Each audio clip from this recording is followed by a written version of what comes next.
Bonjour à tous, c'est Chloé. On se retrouve aujourd'hui dans une nouvelle vidéo Flips Through. Donc je vais vous montrer mon nouveau bullet journal que j'ai commencé au mois de mai. Donc je vais vous montrer les mois de mai et de juin.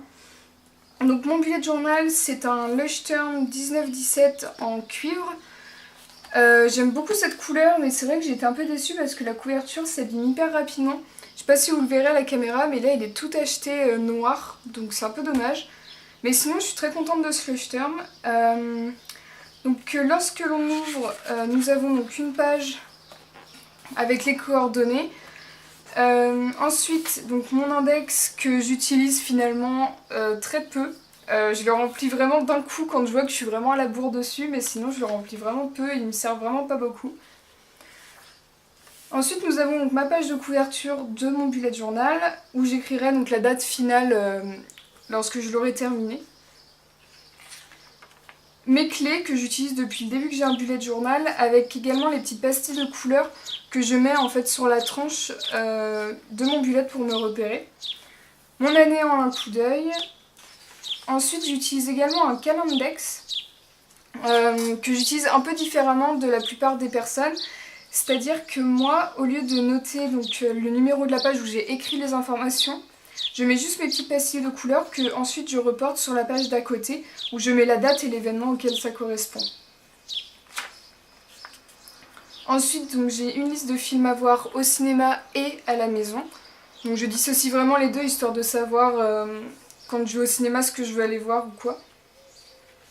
J'ai également un tracker de séries que j'utilise à la verticale, donc vous avez le nom de la série et la saison qui est surlignée de jaune avec tous les numéros des épisodes que je surligne au fur et à mesure. Et comme j'ai beaucoup de séries, en fait c'est la seule mise en page qui me permet d'avoir toutes mes séries sur 2 pages uniquement.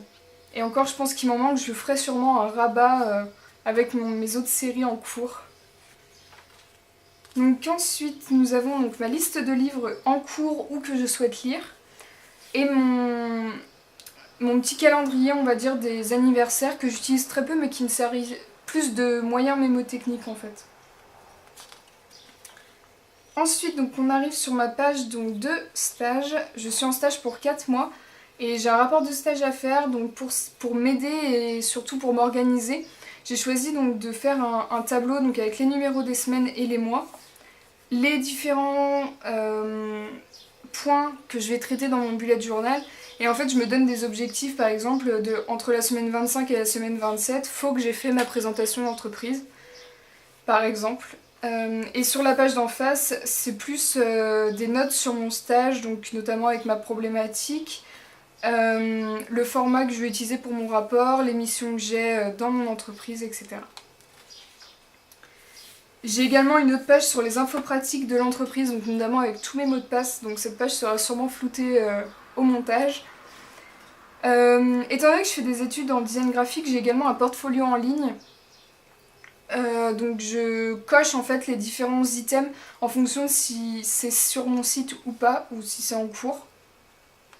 Donc là, comme vous pouvez le voir, il me manque beaucoup de choses sur mon site actuellement.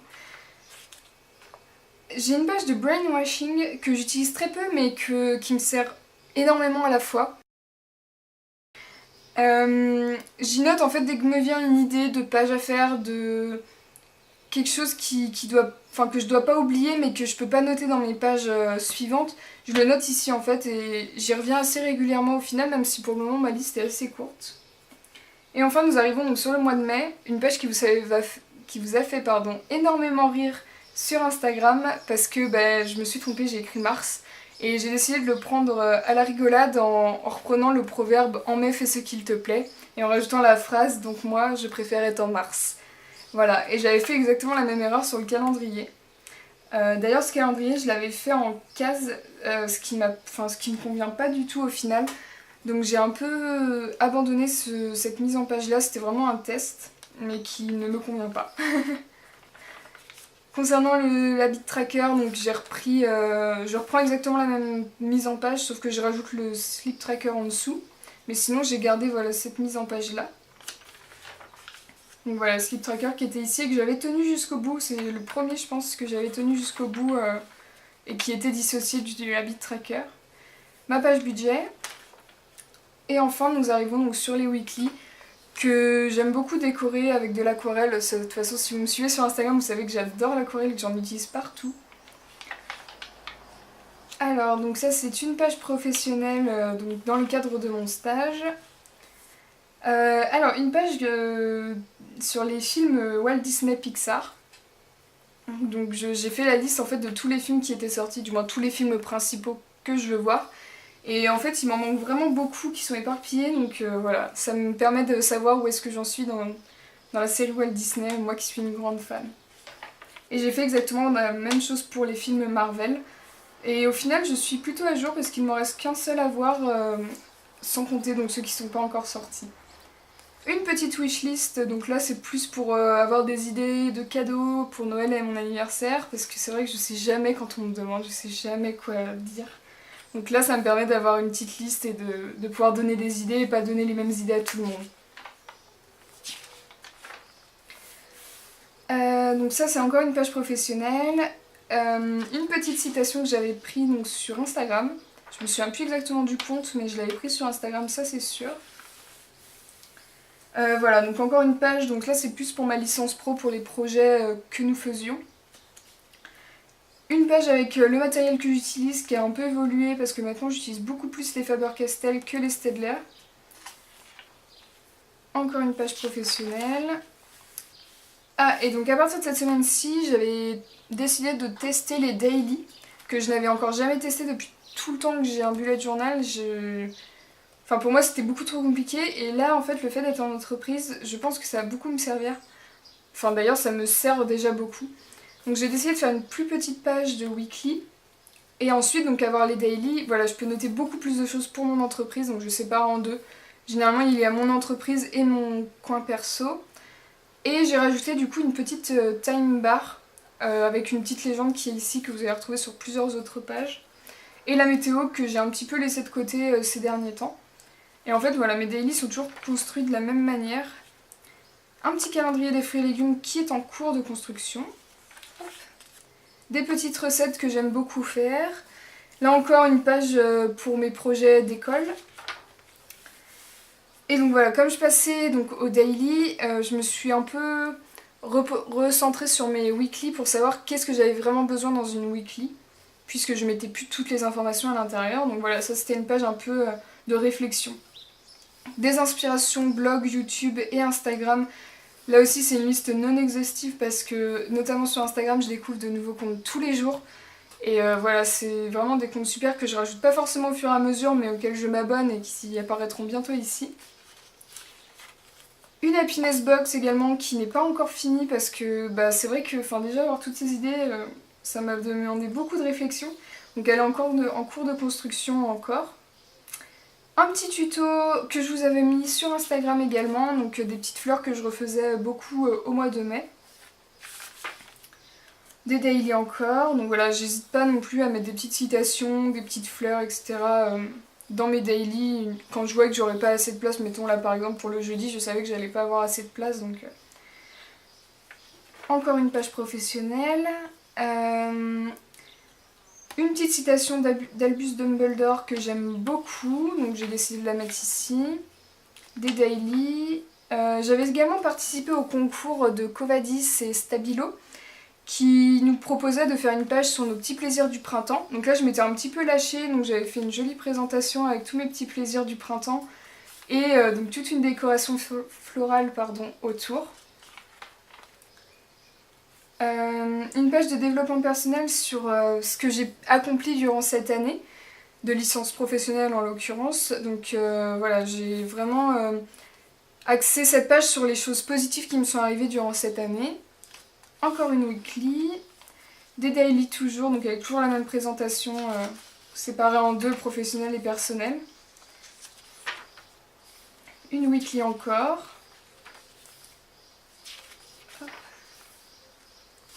Les daily, page professionnelle également. Et donc on arrive à la fin du mois de mai. Donc là je fais toujours un petit bilan en fin de mois pour savoir ce que j'ai fait, ce que j'ai aimé, moins aimé, etc. Donc là c'était une petite page soft, j'ai mis quelques photos histoire de la remplir. Et donc on arrive au mois de juin avec ma petite page de présentation que j'aime beaucoup. avec cet effet d'aquarelle vraiment sympa je trouve. Et donc je suis revenue à un calendrier plus classique avec donc les jours à gauche et du coup les petites couleurs qui me disent si c'est du professionnel, personnel, etc. Ma page de budget. Et donc on retrouve donc ma mise en page de Habit Tracker et Sleep Tracker en dessous, que j'ai du coup tenu, là nous sommes le 30, donc il me reste juste mes 2 derniers jours de juin à remplir. Et par contre le Mood Tracker que j'ai réessayé d'intégrer mais que je n'arrive pas du tout à tenir. Je pense que j'ai pas encore trouvé la petite chose qui va faire que ça va me donner envie de le remplir en fait. Pour le moment je crois que mon cerveau n'en voit pas l'intérêt et donc le zappe totalement. Là nous avons donc une petite page pour mon organisation pour ma soirée d'anniversaire, donc notamment pour noter qu'il y avait des tentes, des matelas, voilà, pour que vraiment ça soit bien organisé et que personne ne se retrouve à dormir dehors à la belle étoile. Une nouvelle weekly, hop, des daily encore. Là c'était un petit point sur PowerPoint, c'est un logiciel que j'utilise jamais et du coup c'était pour moi un petit tuto en fait, j'avais besoin de noter des choses donc voilà. C'est une petite page que j'ai intégrée au milieu de ma semaine comme ça. Une nouvelle weekly encore, donc là comme vous voyez mes weekly étaient vraiment pleines d'aquarelles et c'est ça que j'aime bien parce que le papier du coup est différent que le papier sec en fait, je sais pas comment expliquer ça mais j'aime beaucoup cet aspect du papier. Et donc en fait je sais pas si vous avez remarqué mais pour mes titres de jour dans mes daily j'essaye de varier les calligraphies. Voilà c'est plus pour changer et puis même pour m'améliorer moi-même en calligraphie j'aime beaucoup ça. Alors ça c'était un petit tuto que je voulais vous poster à la base sur Instagram mais je pense que je vais vous le poster plutôt en vidéo, ça sera sûrement plus simple pour que vous compreniez bien la technique. Donc c'est une fausse calligraphie donc je vous ferai une vidéo là-dessus. Une nouvelle weekly avec les daily qui vont avec. Hop. Alors cette page-ci était vide, du coup j'ai décidé de mettre de l'aquarelle dessus et je mettrai sûrement une citation lorsque j'aurai trouvé quelque chose qui me plaît. Et donc une nouvelle weekly encore, et là j'ai utilisé donc la technique du fil, je vous avais fait un petit tuto sur Instagram en story, que vous pourrez d'ailleurs retrouver dans mes stories à la une bullet journal. Donc avec un fil et de l'encre, c'est très facile à faire, je vous ferai également un petit tuto je pense sur YouTube. Donc voilà, donc avec les daily, j'ai utilisé vraiment cette technique à chaque fois. Et donc on arrive à ma page de memories de mon anniversaire. Donc j'ai passé un super week-end, on a fait beaucoup de Polaroid et j'ai décidé de tous les mettre ici. Parce que ça fait des bons souvenirs et je trouve ça important en fait que le bullet journal soit pas juste un outil d'organisation mais également un outil de souvenir en fait. Donc voilà. Et on arrive donc à cette semaine dont j'ai testé en fait les Dutch Door. Alors pour ceux qui ne savent pas, donc en fait les Dutch Door, l'idée c'est d'avoir donc sa semaine, donc en haut ou sur les côtés, peu importe, et en fait de découper les pages intermédiaires pour faire ses daily. Donc moi j'ai utilisé donc la méthode en mettant ma semaine au-dessus, une première page avec donc ma to-do list de la semaine et ma liste de courses. Ensuite nous avons donc mes daily. Et finalement mon récap de juin que j'ai mis à la suite. Alors personnellement ce que je reproche en fait à cette technique c'est que par exemple les jours où j'avais rien à faire, la page était vide et en fait ça me fait perdre énormément de pages dans mon bullet journal. Déjà qu'il ne me dure que 4 mois en règle générale et donc là c'était vraiment une perte de place. Du coup je pense que je suis contente d'avoir testé cette technique parce qu'elle m'intriguait depuis longtemps. Mais je pense que je ne la réutiliserai pas. Voilà. Et donc du coup nous arrivons donc à mon mois de juillet qui vient de commencer et je vous retrouve donc dans une nouvelle vidéo d'ici une semaine environ pour vous présenter peut-être un tutoriel de calligraphie ou de dessin. Dites-moi dans les commentaires ce que vous préférez, en tout cas je vous souhaite une bonne journée et je vous dis à bientôt.